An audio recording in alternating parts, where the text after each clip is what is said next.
Hi, welcome to part 2 of 8 അടിപൊളി personal finance rules to make your finance better.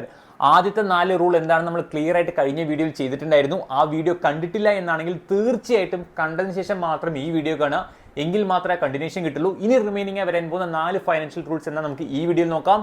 Myself Nithin Nair, welcome to our YouTube channel finance by Nitin.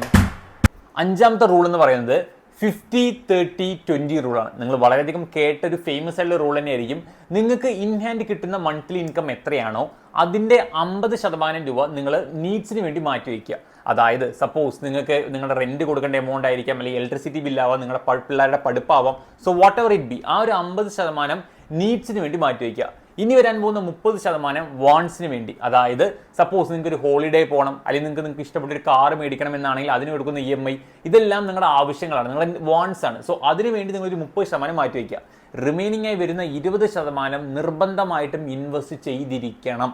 So നിങ്ങൾക്ക് കിട്ടുന്ന monthly ഇൻകമിൻ്റെ വെറും ഒരു 20% രൂപയെങ്കിൽ നിങ്ങൾ minimum invest ചെയ്താൽ മാത്രമേ നിങ്ങളെ കൊണ്ട് പ്രോപ്പറായിട്ട് നിങ്ങളുടെ ഫൈനാൻസ് ബെറ്റർ ആക്കാൻ പറ്റുള്ളൂ. ഫ്യൂച്ചറിൽ നിങ്ങൾക്ക് മേ ബി ഒരു റിട്ടയർമെന്റ് പ്ലാനോ അല്ലെങ്കിൽ എന്തെങ്കിലും തരത്തിൽ നിങ്ങളുടെ ഫൈനാൻഷ്യൽ ഗോൾസ് നിങ്ങൾക്ക് അച്ചീവ് ചെയ്യണമെന്നാണെങ്കിൽ ആ ഗോൾസ് അച്ചീവ് ചെയ്യാൻ സാധിക്കുള്ളൂ. സോ തീർച്ചയായിട്ടും നിർബന്ധമായിട്ട് ഒരു ഡീസൻ്റ് ആയിട്ട് ഒരു പെർസെൻറ്റേജ് കൊടുക്കണം.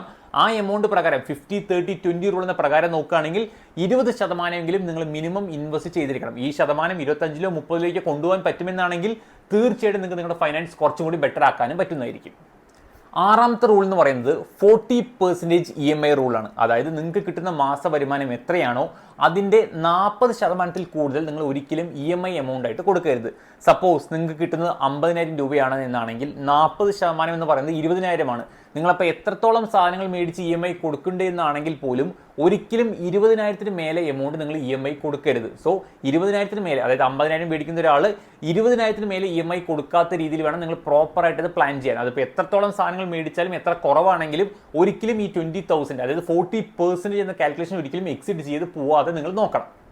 ഏഴാമത്തെ റൂൾ എന്ന് പറയുന്നത് 25x റിട്ടയർമെന്റ് പ്ലാനിംഗ് ആണ്. അതായത് സപ്പോസ് നിങ്ങൾക്ക് വരുന്ന ഇയർലി എക്സ്പെൻസ് എത്രയാണോ അതിൻ്റെ ഒരു 25 ഇരട്ടിയെങ്കിലും നിങ്ങളുടെ കയ്യിൽ ഇപ്പോൾ സേവ് ചെയ്ത് വെച്ചിട്ടുണ്ട് എന്നെങ്കിൽ മാത്രമേ നിങ്ങളെ കൊണ്ട് നാളെ റിട്ടയർ ചെയ്യാൻ പറ്റുള്ളൂ. സപ്പോസ് നിങ്ങളുടെ ഏജ് ഒരു 50-60 ആ ഒരു റേഞ്ചിലൊക്കെ ആണ് എന്നാണെങ്കിൽ നിങ്ങൾക്ക് വരുന്നൊരു എക്സ്പെൻസ്, അതായത് ഒരു കൊല്ലം വരുന്ന എക്സ്പെൻസ് 10 ലക്ഷം ആണെങ്കിൽ അത് ഇൻറ്റു 25, അതായത് ഒരു 2.5 കോടി രൂപ നിങ്ങളുടെ കയ്യിൽ ഉണ്ട് എന്നാണെങ്കിൽ നിങ്ങൾക്ക് ഇപ്പം തന്നെ നിങ്ങൾ റിട്ടയർ ആവാൻ എലിജിബിൾ ആണെന്നാണ് പറഞ്ഞു തരുന്നത്. സപ്പോസ് നിങ്ങളൊരു ഇയർലി റിട്ടയർമെന്റ് ആയിട്ടുള്ള 30-40 വയസ്സിൽ നോക്കുന്നുണ്ടെന്നാണെങ്കിൽ 25-ന് പകരം ഒരു 40 ഇരട്ടിയെങ്കിലും നോക്കുക. സപ്പോസ് നിങ്ങൾക്ക് വരുന്ന ഒരു ഇയർലി എക്സ്പെൻസ് 10 ലക്ഷമാണ്, നിങ്ങളുടെ വയസ്സ് ഇപ്പോൾ ഒരു 35 ആണെന്നാണെങ്കിൽ നിങ്ങൾ മിനിമം അത് 10 × 40, അതായത് ഒരു 4 കോടി രൂപയെങ്കിലും നിങ്ങളുടെ കയ്യിൽ ഇപ്പോൾ ഉണ്ടെങ്കിൽ മാത്രമേ നിങ്ങൾ നിങ്ങളുടെ 35 ഇപ്പോൾ കറന്റ് പോലും നിങ്ങളെ കൊണ്ട് റിട്ടയർ ചെയ്യാൻ എലിജിബിൾ ആവുള്ളൂ എന്നാണ് ഈ റൂൾ പറഞ്ഞു തരുന്നത്.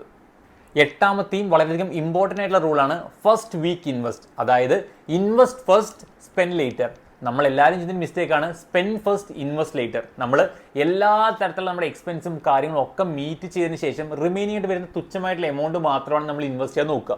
നമ്മൾ മനസ്സിലാക്കേണ്ട ഒരു കാര്യം, ഒരു കാര്യത്തിലേക്ക് നമുക്ക് ലാസ്റ്റ് പ്രയോറിറ്റിയാണ് നമ്മൾ കൊടുക്കുന്നതെന്നാണെങ്കിൽ അവിടുന്ന് കിട്ടാൻ പോകുന്ന റിട്ടേൺസും എപ്പോഴും ലാസ്റ്റ് പ്രയോറിറ്റി തന്നെ ആയിരിക്കും. സോ ഒരിക്കലും ഈ മിസ്റ്റേക്ക് ചെയ്യാതെ നിങ്ങൾക്ക് കിട്ടുന്ന income what ever it B, business income ആയിക്കോട്ടെ, സാലറി ഇൻകം ആയിക്കോട്ടെ, ആ ഇൻകം കിട്ടിക്കഴിഞ്ഞാൽ ഫസ്റ്റ് തന്നെ നിങ്ങൾ ചെയ്യാൻ ഉദ്ദേശിക്കുന്ന ഇൻവെസ്റ്റ്മെന്റ് എന്താണോ ഇൻവെസ്റ്റ്മെന്റ് വേണ്ട എല്ലാ തരത്തിലുള്ള എമൗണ്ട് നിങ്ങൾ സ്പെൻഡ് ചെയ്യുക. അത് കഴിഞ്ഞിട്ട് മാത്രം നിങ്ങൾ റിമൈനിങ് ആയിട്ടുള്ള എമൗണ്ട് നിങ്ങളുടെ ആവശ്യങ്ങൾക്ക് വേണ്ടിയും കാര്യങ്ങളെല്ലാം നിങ്ങൾ ചെലവിട്ടാൽ മതി. സോ ഇങ്ങനെ പ്രോപ്പറായിട്ട് ഒരു ഫൈനാൻഷ്യൽ ഫ്രെയിം വർക്കോടെ നിങ്ങളൊന്ന് മുന്നോട്ട് പോകാൻ പറ്റുമെന്നാണെങ്കിൽ തീർച്ചയായിട്ടും നിങ്ങൾക്ക് നിങ്ങളുടെ ഫൈനാൻഷ്യൽ ബെറ്റർ ആവാനും പറ്റും, നിങ്ങൾക്ക് അടിപൊളിയായിട്ടുള്ള റിട്ടേൺസും കാര്യങ്ങളും ഉണ്ടാക്കാൻ പറ്റുന്നതുമായിരിക്കും. സോ ഈ ഒരു 2 വീഡിയോയിൽ തന്നെ നമ്മൾ പ്രോപ്പറായിട്ടുള്ള 8 പേഴ്സണൽ ഫൈനാൻഷ്യൽ റൂൾസ് എന്തൊക്കെയാണെന്ന് മനസ്സിലാക്കിയിട്ടുണ്ട്. സോ നിങ്ങളെ കൊണ്ട് ഇതേ കാര്യങ്ങൾ നിങ്ങളുടെ പേഴ്സണൽ ഫൈനാൻഷ്യൽ നിങ്ങളെ കൊണ്ട് ഇംപ്ലിമെൻറ്റ് ചെയ്യാൻ പറ്റുമെന്നാണെങ്കിൽ, അല്ലെങ്കിൽ ഈ ഒരു ഫ്രെയിം വർക്ക് നിങ്ങളെ കൊണ്ട് ഇംപ്ലിമെൻറ്റ് ചെയ്യാൻ പറ്റുമെന്നാണെങ്കിൽ തീർച്ചയായിട്ടും നല്ല രീതിയിൽ റിട്ടേൺസ് നിങ്ങൾക്ക് നല്ല രീതിയിൽ നിങ്ങളുടെ പേഴ്സണൽ ഫൈനാൻസ് മാനേജ് ചെയ്യാൻ പറ്റുന്നതായിരിക്കും. സോ മാക്സിമം ഈ വീഡിയോ നിങ്ങളുടെ ഫ്രണ്ട്സിനും റിലേറ്റീവ്സിനും ഒക്കെ ഷെയർ ചെയ്ത് കൊടുക്കുക. നിങ്ങളിത് ഇംപ്ലിമെൻറ്റ് ചെയ്യാൻ പോകുന്ന പോലെ തന്നെ അവരും ഇംപ്ലിമെൻറ്റ് ചെയ്ത് അവരുടെ പേഴ്സണൽ ഫൈനാൻസ് ബെറ്റർ ആക്കാൻ നോക്കട്ടെ. സോ ഇതുപോലുള്ള അടിപൊളി ഇൻഫോർമേറ്റീവ് വീഡിയോസ് നിങ്ങൾക്ക് കിട്ടണമെന്നാണെങ്കിൽ ഇപ്പം തന്നെ നമ്മുടെ പേജ് സബ്സ്ക്രൈബ് ചെയ്ത് വയ്ക്കുക. And thank you for your time.